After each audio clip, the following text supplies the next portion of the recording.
औज़ुबिल्लाहिमिनश्शैतानिर्रजीम बिस्मिल्लाहिर्रहमानिर्रहीम। कबाब المدینه یو نوم لري او ټول پښتانه پیژني. کباب المدینه ډېر زیات مشهور شو. زه به دا وایم چې امارات کې کباب که زمونږ د پښتنو یو ډش مشهور شو نو د حسین له د وجې نه مشهور شوی دی. کباب المدینه د وجې نه مشهور شوی دی. برانچونه کولاو شوه، دوبۍ کې هم شته، شارجه کې، عجمان کې.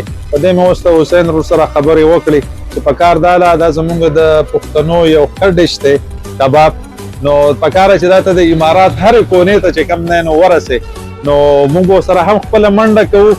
تاسو هم چې کم دی نو ضرور کباب المدینه وزټ وکړئ او هر ځای کې چې کم ځای کې ضرورت دی تاسو بالکل کمنټس کې دا ولیکئ چې هغه ایریا کې حسین لا چې کم دی نو به ورته زمونږ دغه ریکویسټ په هغه ایریا کې پښتانه کم ځای چې سیوا دي هغه ځای ته ورسئ او هلته تاسو چې کم دی برانچ ته کولاو کړي.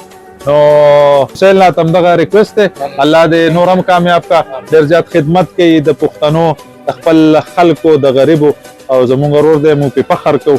الله دې تل دغه شانتې چې کم دی نو بریالی لره. زمونږ لیاقت لا دی، ابو حمدان صاحب دی، امتیاز ورور دی، شاهد خان دی، د پښتنو ډېر زیات سپورټ کوي.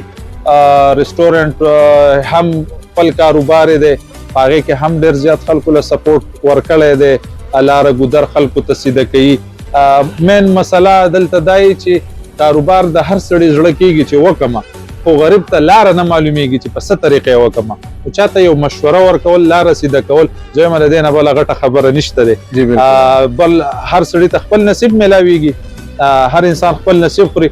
خو که ته دا وکړې چې ځان له دې څه خوښ کړي، ځان له دې کومه لاره خوښه کړي هغه بل ته هم سیده کړي او وښایي، نو په دې سره به چې کوم دی نو ستا په مال کې او ستا په ژوند کې چې کوم دی برکت سیوا شي او کم نه.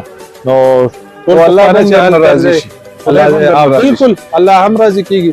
باقي پښتانه چې هر چېرته یې دواګوي وله الله دې تل پښتانه ښاد آباد او خوشحاله لري هر چېرته چې دي. والسلام.